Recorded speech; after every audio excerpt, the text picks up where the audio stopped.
Want to hook your listeners with new and exciting sounds? Drew here with Musician on a Mission, and today you're going to learn the 9 fundamentals of sound design. So whether you're making a cool synth or crafting the perfect drums for your track, these are going to help you get it right every time. I didn't take these from a textbook or anything, but I find myself drawing from these same principles with every project, no matter if I'm writing a song or making sound effects for a short film. So these are the fundamentals I'm thinking about that help me make sure I get it right every time, and they're going to help you go into every project with a plan. But before we get started, if you're watching this video, I'm guessing you use synthesizers quite a bit, or you're looking to get into them. Be sure to check out my free synthesizer cheat sheet. It's going to give you a ton of tools for getting the most out of your synths, so while you're making your own sounds, you can get some help at a glance. Now, before we go over the fundamentals, you need to have a target in mind. I used to just try to create sounds willy-nilly with no real direction. I didn't have a goal for where I was going, and I certainly didn't have a roadmap to get there. And what I usually made wasn't very useful. So before you start messing around with any sounds, you need to make sure that you know what you're trying to create. That's going to inform every decision you make along the way. So let's pick our target for today. As I go over all of these fundamentals, I'm going to show you what I mean by creating a kick drum from scratch. That way you can see all these ideas in action. Alright, so fundamental number 1 is the amplitude envelope, or as I like to call it more simply, the ADSR. In my opinion, this is the most important thing you need to understand for effective sound design. Everything else is important, but this is really the foundation of your sound. ADSR stands for attack, decay, sustain, and release. It shows you how the volume of your sound changes over time. Basically, it's how long it takes for a sound to get loud and how long it takes to become quiet again. Let me show you how it works with a synth. So here we've got a really basic synth sound. It's just a square wave. And down here, we've got our ADSR curve for it. Let's check out the attack first. The attack is how long it takes for the sound to become loud. So if it's got a fast attack, it's going to start immediately. Or if it's got a slow attack, it's going to gradually fade in. Next up are decay and sustain, which are tied. The sustain is how loud a sound is going to be after the attack. So if we've got a high sustain, it's going to stay just as loud or maybe even louder.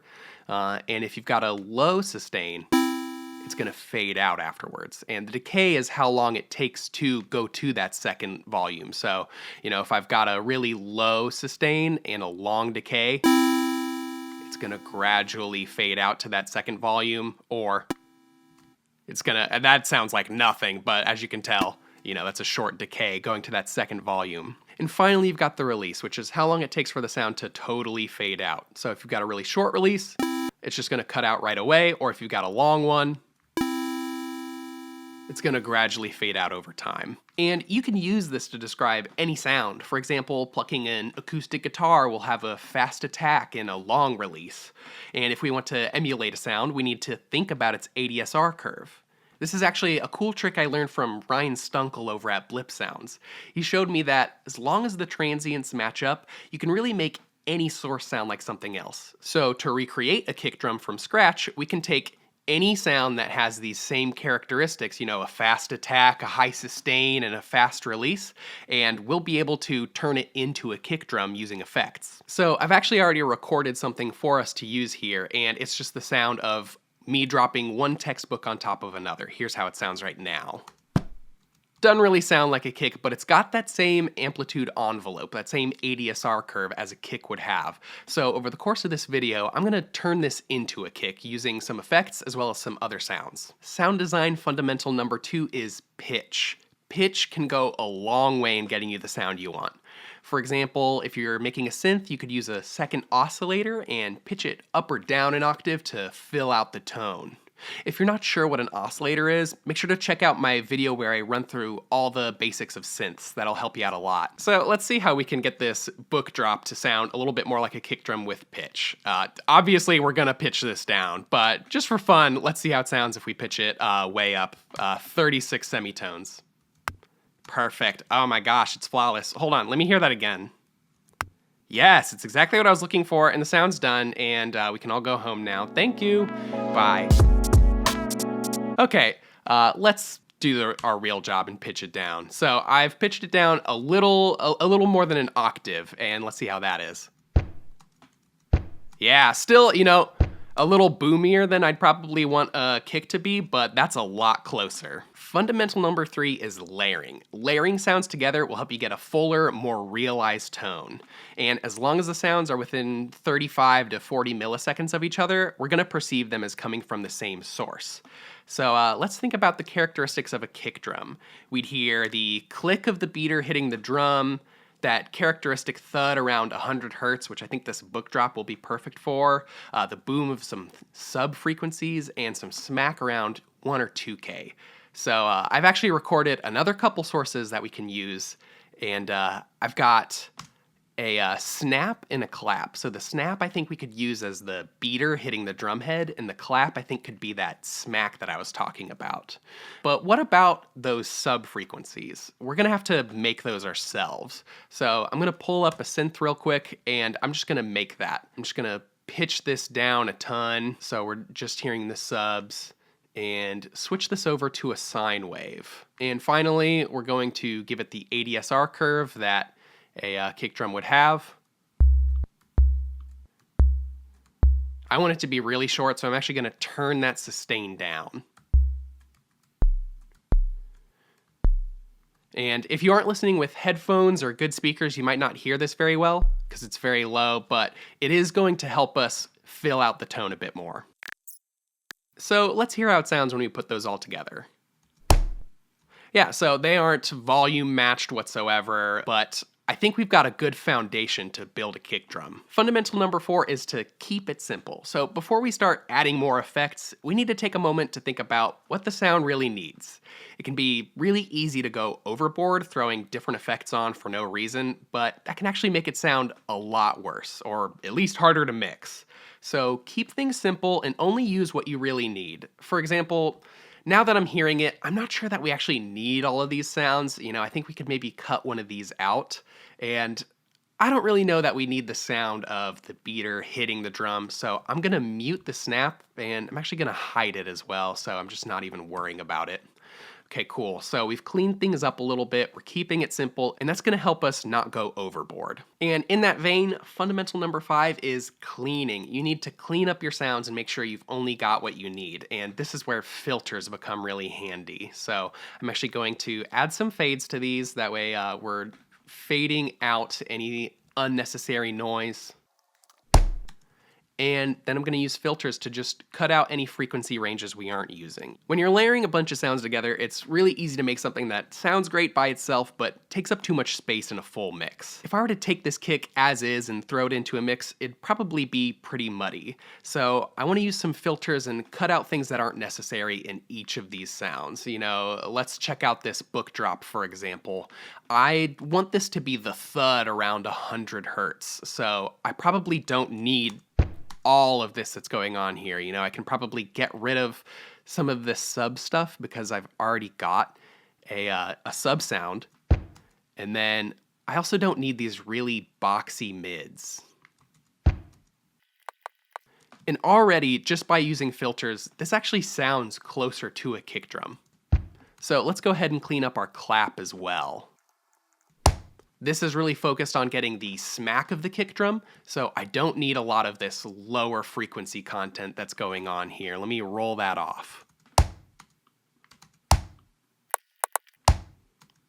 And I'm actually going to take out some of these highs as well. That way we're really just focusing it on this 1 to 2K range.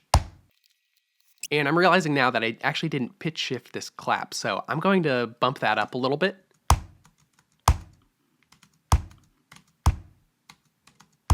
There we go. That sounded a little bit better, and I bet we've got that a little bit more in the 1K range I was talking about. Yeah, there we go. So yeah, all that is to say, make sure you're cleaning up your tracks. That way you're not using unnecessary frequency ranges. Sound design fundamental number 6 is tone. As you change a sound, you'll notice that it feels different. You're changing its tone. So figure out what kind of tone you want. There are tons of options. It could be boomy, snappy, light, crunchy. The list goes on, and there are all sorts of things you can do to get the right tone. The layers you choose, your EQ and compression settings, and your effects can all change the tone. Right now, this clap sounds kind of wimpy, so I'm going to use some distortion to give it a little bit more impact. All right, so this sounds quite a bit better to me, but it's a little bit lower, so I'm actually going to turn up the pitch a little bit more. And let's go ahead and gain stage it to make sure that it's not way louder than it was before. And what's weird here, actually, you'll notice it sounds as loud, if not louder, than it did before, but it's actually quieter. It's fewer dB. Cool little trick you can do with distortion. So that adds a little bit of impact to the kick. Right now, what I want to do is add a bit more texture. As you change your sound, you may notice it starts to feel less real. So to bring things back down to earth, you can use texture. I'm a huge proponent of using noise oscillators to add texture, and for anyone who doesn't know, this is an oscillator inside your synth that will literally just generate noise. Here, let me show you right now. Obviously, it doesn't sound great by itself, but it's a great tool for adding on top of your sound. If something sounds too pristine, noise is perfect for adding nice realism to it. A lot of the time I'll throw a low-pass filter on a noise oscillator, that way it isn't too harsh and abrasive.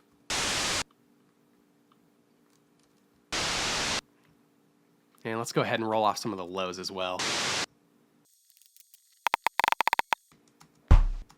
Okay, so I've honed the tone a little bit more. I volume balanced things so that they're sitting together a little bit better. I've turned up the tone of the distortion because it was a little too low for my taste. And I've also added a transient designer to turn up the attack on the clap and turn down the sustain. And with the noise oscillator, I've changed the ADSR curve so that we've got a moderate sustain, and I've mixed that in a little bit. All in all, it's starting to sound a lot more like a kick drum, maybe like a lo-fi hip-hop kick drum. Can totally imagine some band-pass jazz piano over this. Fundamental number 7 is size. Think about how large the sound should feel. Maybe you want it to be huge, or maybe it should be laser focused on one spot, and then use effects to place it there. Obviously, panning will be helpful for placement if you want it in the left or right, but you can do more than that. For example, if you want the sound to be really small, you can use a bandpass filter to hack it down. I kind of want this kick to be big, so let's beef it up.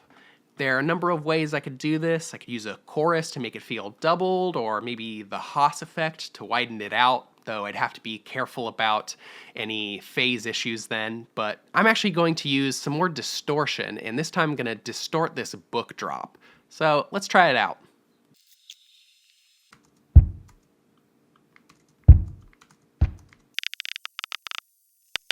Okay, so I've used some distortion around 90 hertz to beef it up a little bit, and it actually sounds a lot better to me now. So here it is without the distortion, and here it is with. And we're getting a little bit more volume, so let me turn that down. There, that's better, but that sounds a lot cooler to me, a lot bigger and beefier. As you can see, I tried out an overdrive first, but I found that the regular distortion worked better, so let me throw that off. We're in the home stretch, we're almost there. Fundamental number 8 is movement. A lot of the time, you might want your sound to have some movement. One way to do that is automation. I could automate some keyboard chords so that they pan from the left to the right, or I could automate the volume on an arpeggio so it fades in and out to the beat. Envelopes are also really handy in this kind of situation. So remember that ADSR, that amplitude envelope I was talking about that lets you change the volume of the sound over time? You can use other envelopes to change other things over time as well. Let's try using an envelope to turn the pitch of the noise oscillator up over time. So let me grab another envelope, and I'm just gonna do this.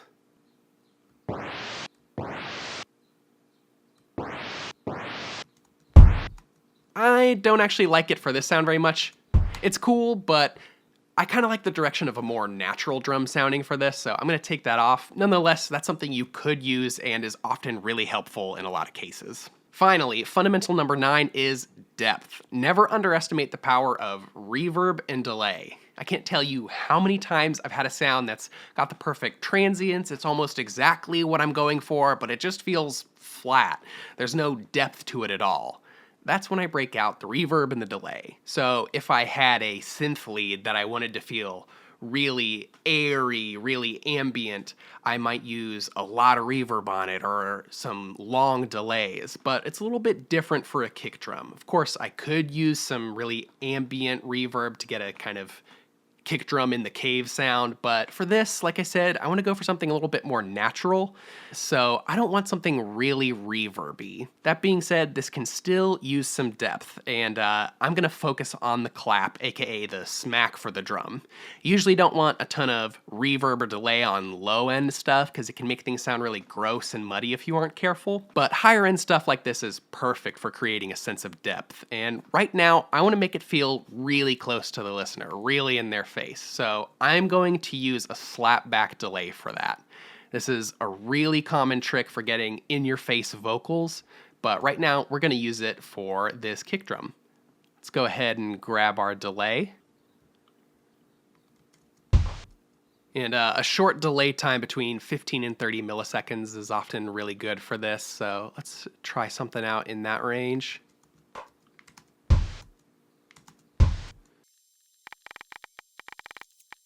Okay, so I've got my slapback delay going, and here's how it sounds. Obviously, it's really subtle, I've got that mixed in very lightly, but here's how it sounds without it. And here it is with. It's subtle, but it just adds a little bit of depth that pushes the high end of this kick forward and towards the listener. And let's just do one last thing to this before we call this sound done. I'm going to compress all of these sounds together. So I've sent them all to a bus, as you can see. And on that bus, I've got a bus compressor. And I'm just compressing it all together. And let me show you how it sounds without the compression. And here's how it sounds compressing them all together. And aside from bringing up the quietest stuff, we're also just kind of gluing this all together. By applying the same compression settings to it, we kind of lock it in together and make it feel like one sound. So, it sounds pretty good. It wouldn't be a great kick drum for a rock song, but I think it could work for a lo-fi hip-hop song really well. If we threw a piano on here and then looped it like I've already done and then just freestyled.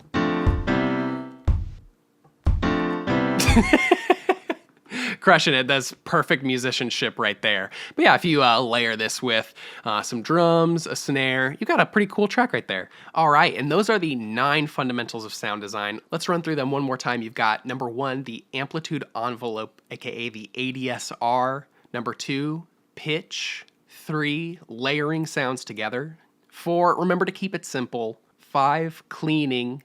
6, tone. 7, size. 8, movement, and 9, depth. And like I said, keep things simple. Just because these things are fundamentals of sound design doesn't mean every sound needs you to do something about it. Don't just use distortion because I mentioned it here. Anytime you use an effect, make sure you have an idea for how it's going to help the sound. So those are the 9 fundamentals of sound design, but these are just one small part of creating great music from home. You can be a sound design pro and still end up with mixes that feel lackluster. So if you really want to get the most out of every mix, make sure to check out this free workshop Rob Mazes from Musician on a Mission has made. He goes over the 7 steps to getting radio-ready mixes and shows you his approach to home recording and mixing, which will help you do all of this way faster. 36,000 people have already done this workshop, and it really only took a few days for them to start seeing results, so check it out if you want to avoid wasting your time and money on the wrong things and learn the 7 steps you need to make pro mixes. And also, don't forget to grab my free synth cheat sheet. One of the things I'm most proud of in it are the ADSR graphs. I lay out the right ADSR settings for some of the most popular synth sounds out there. So you can get the right sound in a matter of seconds. And if you like this video, don't forget to give it a like. And if you really liked it and you're new here, don't forget to subscribe.